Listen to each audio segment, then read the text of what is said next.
વિદ્યાર્થી મિત્રો, ધોરણ 11 વિષય ઇકોનોમિક્સ ચેપ્ટર 5 આવક અને ખર્ચના ખ્યાલો. તેની અંદર આજે આપણે વાત કરીશું આવકના વિવિધ ખ્યાલોની. એટલે કે આપણો એક વિસ્તારપૂર્વકનો પ્રશ્ન બનશે, આવકના વિવિધ ખ્યાલોની સમજૂતી આપો. હવે વિદ્યાર્થી મિત્રો, વાત કરીએ તો મૂડીવાદી બજાર વ્યવસ્થાની અંદર ઉત્પાદનનો હેતુ મહત્તમ નફાનો છે. શું કીધું છે કે મૂડીવાદી બજાર વ્યવસ્થા છે તેની અંદર ઉત્પાદનનો હેતુ, વસ્તુનું જે ઉત્પાદન કરે છે એવા ઉત્પાદકનો હંમેશા મહત્ત્વનો હેતુ કયો હોય છે કે તેને વધુમાં વધુ મહત્તમ નફો પ્રાપ્ત થાય. તેથી આવકના ખ્યાલોનું મહત્ત્વ વધારે છે. પેઢીની કુલ આવક તેના કુલ ખર્ચથી વધારે થાય તો પેઢીને નફો મળે છે. શું કીધું છે કે પેઢી, તો પેઢી એટલે શું આપણને ખ્યાલ જ છે, બરાબર, કે વસ્તુ કે સેવાનું જે ઉત્પાદન કરતું એકમ છે તેને પેઢી કહેવાય છે. અને પેઢી એવું એક આર્થિક એકમ છે કે જે હંમેશા મહત્ત્વ એટલે કે વધારે નફાના હેતુથી જ વસ્તુનું ઉત્પાદન કે વેચાણ કરે છે. એટલે શું કીધું છે કે પેઢીની કુલ આવક તેના કુલ ખર્ચથી જ્યારે વધારે હોય છે ત્યારે પેઢીને શું પ્રાપ્ત થાય છે? નફો થાય છે. આ વાત તો દેખીતી જ છે કે જ્યારે આવક વધારે હોય અને ખર્ચ ઓછો હોય છે ત્યારે નફો પ્રાપ્ત થાય છે. અને જો પેઢીના નિર્ણયથી પેઢીની કુલ આવક તેના કુલ ખર્ચથી ઓછી થાય તો પેઢીને ખોટનો સામનો કરવો પડે છે. એટલે કે જ્યારે ખર્ચ વધારે હોય છે અને આવક ઓછી હોય છે ત્યારે પેઢીને ખોટ થાય છે. પરંતુ નફાના વિશ્લેષણમાં કુલ આવક કરતાં સરેરાશ આવક અને સીમાંત આવકના ખ્યાલો વધારે મહત્ત્વના બને છે. વિદ્યાર્થી મિત્રો, આ પોઈન્ટ યાદ રાખજો. શું કીધું છે કે નફાના વિશ્લેષણની અંદર કુલ આવક કરતાં સરેરાશ આવક અને સીમાંત આવક જ્યારે વધારે હોય છે ત્યારે, એટલે કે કુલ આવક કરતાં સરેરાશ આવક અને સીમાંત આવકના ખ્યાલો કેવા બને છે? અહીંયા વધારે મહત્ત્વના બને છે. તેથી આપણે સર્વપ્રથમ અહીંયા કુલ આવક, સરેરાશ આવક અને સીમાંત આવક વિશે સમજૂતી મેળવશું. તો જોઈએ પહેલાં કુલ આવક. તો કુલ આવકનો અર્થ સમજીએ સર્વપ્રથમ કે કુલ આવક કોને કહેવાય છે? તો પેઢી તેના દ્વારા ઉત્પાદિત વસ્તુ કે સેવાનું, એટલે કે વસ્તુ કે વસ્તુઓના ચોક્કસ પ્રમાણમાં વેચીને જે કુલ નાણાકીય રકમ મેળવે છે તેને કુલ આવક અથવા ઉપજ કહેવામાં આવે છે. હવે અહીંયા આપણે સ્ટાર્ટિંગથી જોઈએ તો પેઢી ઉત્પાદન કરેલા એકમો વેચીને જે નાણાં મેળવે છે તેને આવક કહે છે. એક ટૂંકા પ્રશ્ન તરીકે આપણને પૂછાઈ શકે કે આવક એટલે શું? તો શું લખવાનું કે પેઢી વસ્તુનું જે ઉત્પાદન કરે છે એ ઉત્પાદન કરેલા એકમોને વેચીને જે નાણાં મેળવે છે તેને આવક કહેવાય છે. અને પેઢીની કુલ આવક એ પેઢીએ તેના વેચાણમાંથી જે આવક મેળવેલી હોય છે, આ એટલે કે પેઢીની કુલ આવક કોને કહેવાય છે? કે પેઢીએ તેના વેચાણમાંથી જે આવક મેળવેલી હોય છે તે છે. આ રકમને કુલ આવક અથવા વેચાણ આવક તરીકે પણ ઓળખવામાં આવે છે. એટલે કે તેને કુલ આવક પણ કહી શકાય અથવા વેચાણ આવક પણ કહી શકાય. પેઢીની કુલ આવકનો આધાર બે બાબતો પર રહેલો છે. એની અંદર પહેલી બાબત છે એકમ દીઠ કિંમત અને બીજી છે કુલ વેચાણ. એટલે કે પેઢીની કુલ આવકનો આધાર કઈ બે બાબત ઉપર છે? એકમ દીઠ કિંમત, એટલે કે કિંમત અને કુલ વેચાણ ઉપર છે. જો આ બંને પરિબળ અથવા તેમાંથી કોઈ એક પરિબળ પણ બદલાય તો પેઢીની આવક બદલાય છે. એટલે કે કહેવાનો અર્થ કે જો એકમ દીઠ કિંમત એટલે કે કિંમતમાં ફેરફાર થાય કે કુલ વેચાણની અંદર બદલાવ આવે, પરિવર્તન આવે કે ફેરફાર થાય તો પેઢીની આવકની અંદર પણ ફેરફાર થાય છે. હવે આ વસ્તુને આપણે એક ઉદાહરણ દ્વારા સમજીએ. તો જોઈએ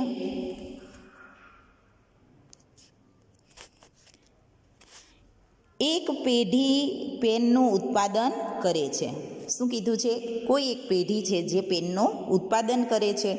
પેનની બજાર કિંમત એકમ દીઠ ₹50 રાખી હોય અને પેઢીનું કુલ વેચાણ આ કિંમતે 100 એકમનું થતું હોય તો પેઢીની કુલ આવક 100 × 50 = 5000 થશે.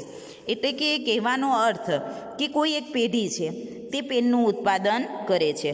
હવે પેનની બજાર કિંમત એકમ દીઠ કેટલી છે? ₹50 છે. અને પેઢીએ કુલ કેટલી પેનનું વેચાણ કર્યું છે? 100 એકમ પેનનું વેચાણ કર્યું છે. તો પેઢીને અહીંયા કુલ આવક ગુણ્યા 50 એટલે કે 100 × 50 = કેટલા પ્રાપ્ત થશે? ₹5000 પ્રાપ્ત થશે. કુલ આવક જાણવા માટે આપણે કુલ આવકનું સૂત્ર સમજીએ તો કુલ આવક બરાબર વેચાણના એકમો ગુણ્યા વસ્તુની કિંમત એટલે કે TR = Q × P. અહીંયા TR એટલે કુલ આવક, Q એટલે વેચાણના એકમો અને P એટલે કે વસ્તુની કિંમત. હવે આપણે અહીંયા જોઈ શકીએ છીએ કે આપણને કુલ આવક કેટલી પ્રાપ્ત થઈ છે? ₹5000 બરાબર. એટલે કે અહીંયા આપણે સૌ પ્રથમ વાત કરીશું વેચાણના એકમો ગુણ્યા વસ્તુની કિંમત. તો વેચાણના એકમો કેટલા છે? 100 અને વસ્તુની કિંમત કેટલી જોવા મળી હતી? 50 બરાબર. એટલે કે 100 × 50 એટલે આપણને કેટલા પ્રાપ્ત થયા? ₹5000. હવે જો વેચાણના એકમો વધે ઘટે અથવા કે કિંમત વધે ઘટે, આપણે આગળ પણ વાત કરી કે વસ્તુની કિંમત અને કુલ વેચાણના એકમો બરાબર, એની અંદર જો ફેરફાર થાય તો પેઢીની કુલ આવકની અંદર પણ ફેરફાર થાય. એટલે અહીંયા કીધું છે કે જો વેચાણના એકમો વધે ઘટે કે કિંમત વધે ઘટે અથવા બંનેની અંદર ફેરફાર થાય તો પેઢીની કુલ આવકની રકમ પણ બદલાય છે. એટલે કે તેની કુલ આવકની અંદર પણ ફેરફાર થતો જોવા મળે છે. ત્યારબાદ વિદ્યાર્થી મિત્રો આપણે વાત કરીશું સરેરાશ આવક વિશે. તો સર્વપ્રથમ સરેરાશ આવકનો અર્થ જોઈએ તો કુલ આવકને કુલ વેચાણના એકમો વડે ભાગવાથી મળતા પરિણામને સરેરાશ આવક કહેવાય છે. એટલે કે કોઈ એક પેઢીની સરેરાશ આવક તે પેઢીની કુલ આવકને પેઢીના કુલ વેચાણ અથવા કુલ ઉત્પાદન એકમોથી ભાગવાથી મળે છે. એટલે અહીંયા મેં અર્થ કીધો એ પ્રમાણે વાત કરીએ તો કુલ આવકને કુલ વેચાણ એકમો વડે ભાગવાથી જે પરિણામ આપણને પ્રાપ્ત થાય છે તેને સરેરાશ આવક કહે છે. જોઈએ સૂત્રની મદદથી. સરેરાશ આવક બરાબર કુલ આવક છેદમાં કુલ વેચાણ. તો અહીંયા સરેરાશ આવક એટલે AR, કુલ આવક એટલે TR અને કુલ વેચાણ એટલે કે Q. એટલે કે AR = TR છેદમાં Q, જે આપણે અહીંયા જોઈ શકીએ છીએ બરાબર. હવે તેને આપણે એક ઉદાહરણની મદદથી સમજીએ. તો પેઢીએ પેનનું વેચાણ 1000 એકમોનું કર્યું છે. વિદ્યાર્થી મિત્રો યાદ રાખજો, કોઈ એક પેઢી છે તે પેનનું વેચાણ કેટલા એકમોનું કરે છે? 1000 પેનનું વેચાણ કરે છે. અને પેઢીની કુલ વેચાણ આવક ₹50,000 છે. તો સૂત્ર પ્રમાણે આપણે વાત કરીએ, સૂત્ર પ્રમાણે આપણે જોઈએ તો 5000 છેદમાં 1000 બરાબર કેટલા રૂપિયા આપણને પ્રાપ્ત થાય છે? 50, જે આપણી શું બને છે? સરેરાશ આવક. એટલે કે પેનના એક એકમ દીઠ થતી આવક એ સરેરાશ આવક છે. પેઢી બધા એકમોનું વેચાણ એક સરખી કિંમતે કરે તો સરેરાશ આવક એ કિંમત જેટલી હોય છે. શું કીધું છે? કે પેઢી છે એ બધા જ એકમોનું વેચાણ એક સરખી કિંમતે બરાબર એક સરખી કિંમતે કરે તો સરેરાશ આવક એકના જેટલી જોવા મળે છે? કિંમત જેટલી જ જોવા મળે છે. એવું માની લેવામાં આવે છે. શું કીધું છે? કે એવું માની લેવામાં આવે છે જો કિંમત અને સરેરાશ આવક સરખા હોય તો ઉત્પાદન માટેની તેની વસ્તુની માંગ રેખા એ જ એના માટેની સરેરાશ આવકની રેખા છે. હવે જો શું વાત કરી છે કે વસ્તુની કિંમત અને સરેરાશ આવક બંને કેવા હોય છે? સરખા હોય. તો ઉત્પાદક માટેની તે વસ્તુની માંગ રેખા અને એટલે કે એ વસ્તુની માંગ રેખા જે બને છે તે જ તેની સરેરાશ આવક રેખા બને છે. માંગ રેખા જુદી જુદી કિંમતે ગ્રાહકો વસ્તુના કેટલા એકમો ખરીદવા તૈયાર છે તે બતાવે છે. હવે માંગ રેખા છે તે શું બતાવે છે કે ગ્રાહકો જુદી જુદી કિંમતે વસ્તુના કેટલા એકમો ખરીદે છે તે. જ્યારે સરેરાશ આવક રેખા એ વસ્તુના વેચાણના જુદા જુદા પ્રમાણ સાથે સંકળાયેલી સરેરાશ આવક દર્શાવે છે. અહીંયા આપણે એ વસ્તુ યાદ રાખવું બને કે ઉત્પાદકની દ્રષ્ટિએ સરેરાશ આવક છે તે જ ગ્રાહકની દ્રષ્ટિએ કિંમત છે. ત્યારબાદ આપણે વાત કરીશું સીમાંત આવકની. તો વિદ્યાર્થી મિત્રો, સીમાંત આવકનો અર્થ સમજીએ તો સીમાંત એટલે કે વધારાના એક એકમના વેચાણથી કુલ આવકમાં થતો ફેરફાર એટલે સીમાંત આવક. ફરી એકવાર જણાવું છું કે વધારાના એક એકમના વેચાણથી કુલ આવકની અંદર જે ફેરફાર થાય છે તેને સીમાંત આવક કહે છે. જોઈએ આપણે તો પેઢીની સરેરાશ આવક એ વસ્તુની એકમ દીઠ વેચાણ આવક છે. શું કીધું છે કે પેઢીની જે સરેરાશ આવક છે એ વસ્તુની એકમ દીઠ વેચાણ આવક છે. બરાબર, આપણે હમણાં જોયું. જ્યારે સીમાંત આવક છે તે વસ્તુના વધારાના એકમનું વેચાણ કરીને મેળવવામાં આવતી આવક છે. વસ્તુના વધારાના એક એકમના વેચાણને પરિણામે પેઢીની કુલ વેચાણ આવકમાં જે વધારો થાય છે તેને સીમાંત આવક કહેવામાં આવે છે. એટલે કે વસ્તુના વધારાના એક એકમ એટલે કે જો વધારાનું એક એકમનું વેચાણ કરવામાં આવે જેને પરિણામે પેઢીની વેચાણ આવકમાં જે વધારો થાય છે, બરાબર, તેને સીમાંત આવક કહે છે. હવે આ વસ્તુને આપણે એક ઉદાહરણ દ્વારા સમજીએ તો પેઢી 1000 પેનનું વેચાણ કરીને ₹50,000 મેળવતી હોય છે. હવે પેઢી 1001 પેનના એકમનું વેચાણ કરે છે. પહેલાં પેઢી કેટલા એકમનું વેચાણ કરતી હતી? 1000 એકમનું કરતી હતી. હવે એક એકમ એણે વધારે ઉમેર્યું એટલે કે 1001 પેનનો એકમનું વેચાણ કરે છે અને પેઢીની કુલ આવક ₹50,045 થાય છે.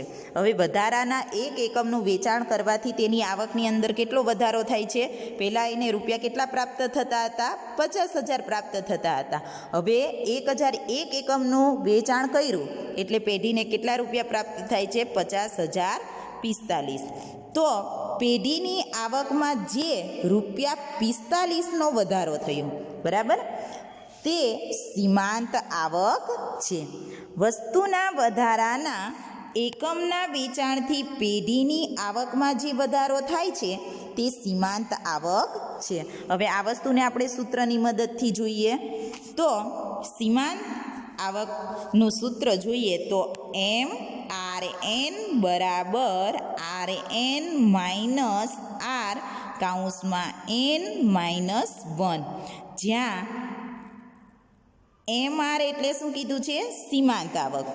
N એટલે વેચાણના એકમની સંખ્યા અને RN એટલે કે N એકમના વેચાણથી થતી આવક.